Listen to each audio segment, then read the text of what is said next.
Informal surgery is a design experiment to dissect and examine the site logistics aiming to surgically add a series of architectural objects and its prototypes to rehabilitate the residents of Kumbharwada, the potters of Dharavi, in an enhanced environment to thrive and prosper.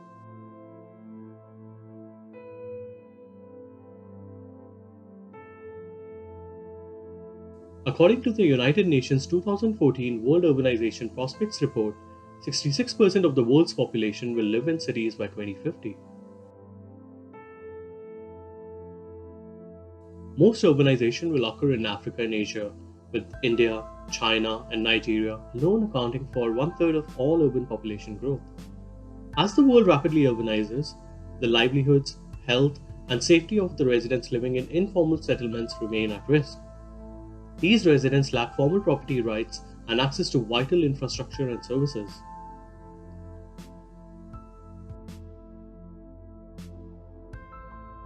Slum rehabilitation programs are primarily aimed at providing slum dwellers with four walls and a roof without probing all the necessities of the residents who have their own ecosystem within the settlement.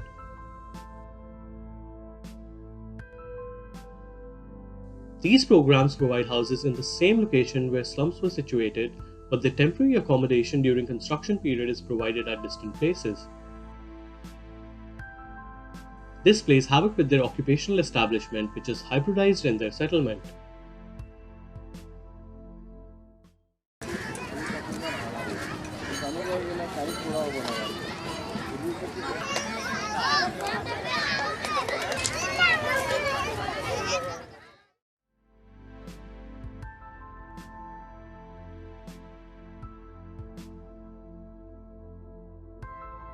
Dharavi, located in Mumbai, India, is one of the top rankers when it comes to informal settlements in Southeast Asia. With an area of about 2.1 square kilometers, it has a population of approximately 10 million and a population density of 280,000 per square kilometer.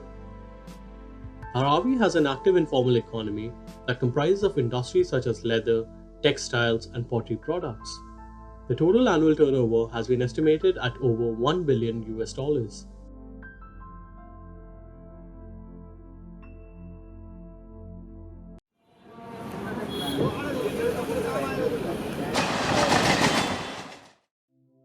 The dense and condensed nature of Dharavi has resulted in novel spaces. The sense of community is strong, and spatial adaptability is at its peak. The boundaries of the spaces seem to have diluted, which has embedded a multi-utilitarian spatial value in the settlement.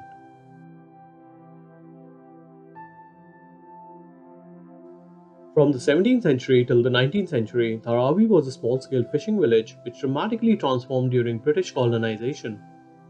In the 19th century, the British Raj began to expand industrialization in India, which led to increased urbanization. Mumbai was at the heart of that growth, and numerous people moved to the city in search for jobs. Fewer housing options made them to move to Dharavi, where they built their own homes, turning it from that tiny fishing village to a large neighborhood. While Mumbai continued to grow, so did Dharavi, and British offered no plans to build roads, create drainage systems, or even give people access to safe drinking water. Hence, the residents formed their own political parties and built their own houses, schools, temples, mosques, and factories. For all intents and purposes, Dharavi became a city within a city. After India gained its independence in 1947, Dharavi continued to grow and became the largest slum in India. These people take what other people consider as trash and turns them into valuable products. We saw everything. We saw cans being turned into machines for electric appliances. We also saw plastic being turned into bags. There is a full-blown economy that is self-reliant, thriving in this neighborhood. You don't see violence, you don't see insecurity, you don't see drug trafficking. I mean, everything that I saw today really made me rethink some of the assumptions that I had in terms of what is the best way to help these people continue to thrive. The first thing is consider them as dignified people that are capable of thriving in extremely harsh conditions. I call them as a superhero because they are sacrificing their life to save us. They are trying to remove the carbon footprint from the earth because that amount of waste in the ocean or in the city over here is a lot and it could affect the health of the people. We see a huge entrepreneurial spirit that is indomitable.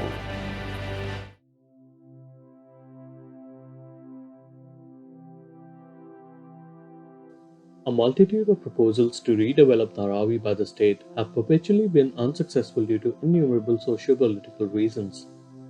While planners and theorists believe the reason the proposals fail is due to its failure to acknowledge that Dharavi has its own habitat and ecosystem, residents rely on their own micro-enterprises in the settlement, partially inside their houses and partly outside.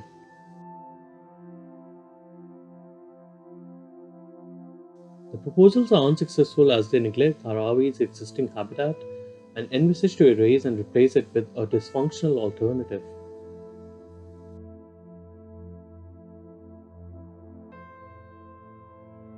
If we work in a forest or in a very nice landscape, we take it as it is. We have never, no one will have the intention to cut trees. And we can consider that buildings, floors, can be also have this interest. So the thing is to start in looking for what is positive and make it as a whole and say, okay, we have all this positive and now we check what is negative, what is not working, and we change it, and then we can transform and we can make additions and we can make something new. And it's why we think that architecture must be done, urban planning must be done from the inside. Thus, the research aims to re-evaluate the current role of an architect. This is imperative as an architect ought to know when to step back from being a designer and attempt to examine the design in the existing urban fabric. Readings from Patrick Geddes' Cities in Evolution states that there's a need for new investments, minor adjustments, and improvements. In short, we are learning what Geddes called conservative surgery. Aravina's Half House is a prime precedent for co-production and community participation, as the users were enabled to fill the other half post-occupation. Consequently, the research aspires to be mindful of these ideologies and surgically intervene at the site.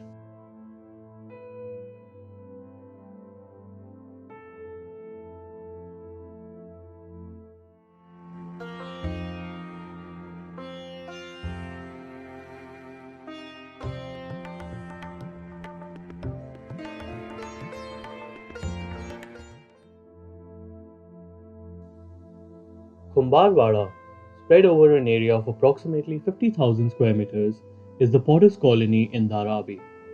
It is a 100-year-old settlement. Families from Gujarat inhabited the place and carried on with their generations-old occupation of pottery. Currently, there are around 10,000 families who earn their livelihood by making artifacts out of clay and selling them in markets.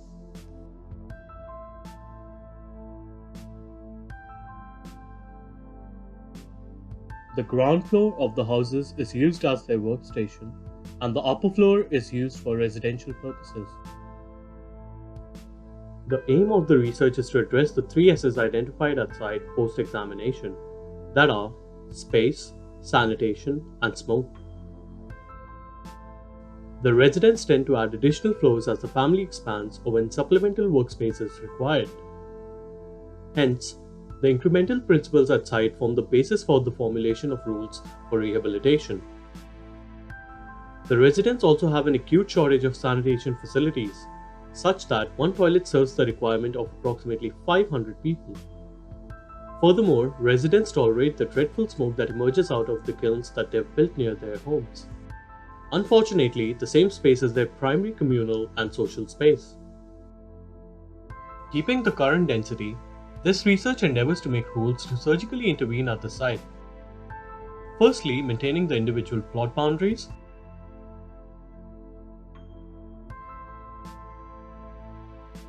Secondly, retaining the block dimension. And thirdly, conserving the streetscape.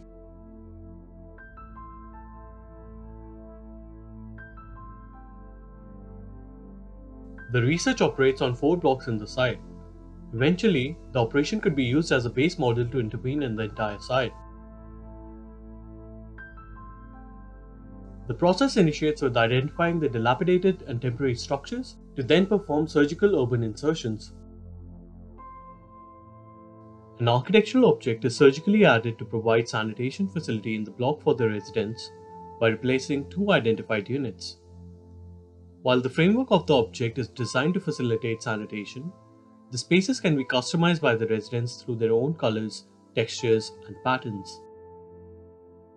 The facility reminisces traditional Indian stepwells as a classical precedent of a bathing space with strong communal characteristics.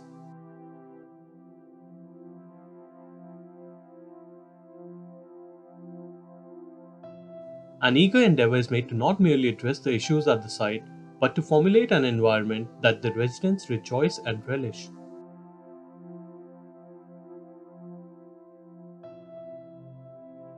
At ground level, the street extends and becomes a part of the object to expand the transitional possibilities.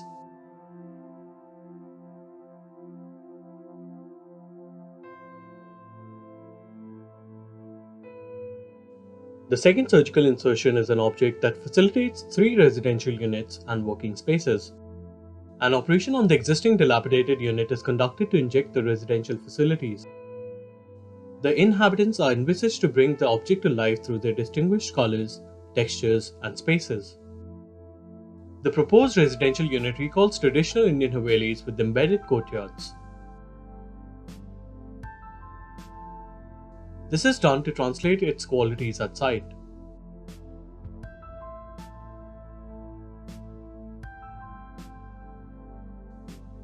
The first 2 floors of the object are the working spaces of the residents and an additional communal space to have a conversation off the street. It also develops a relationship with the adjacent buildings at these levels.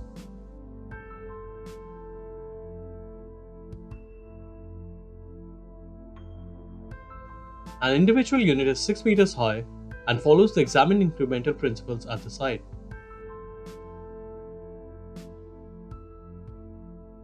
The first level comprises of a double height living area and a kitchen. The second level comprises of a bedroom. Additionally, there is space for another room as per future requirements.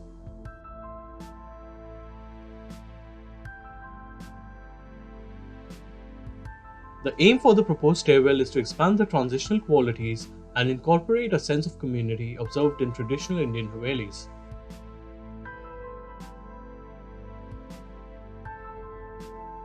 The third surgical insertion is a chimney to all the kilns to reduce the amount of smoke experienced by the residents. The incorporation of the chimney takes into account the traditional construction methods in India. The base of the chimney will be constructed in brick masonry with reinforced columns, while the top will be constructed in steel for efficiency.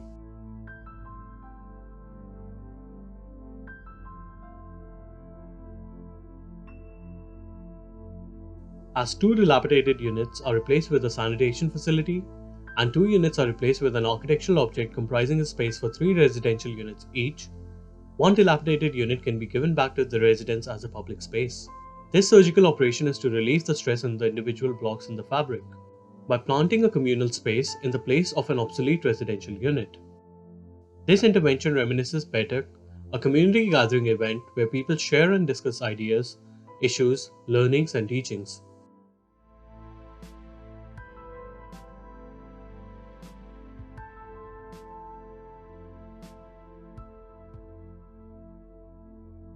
The operation conducted in the 4 blocks proposes a base model that can be expanded to all the blocks in the site.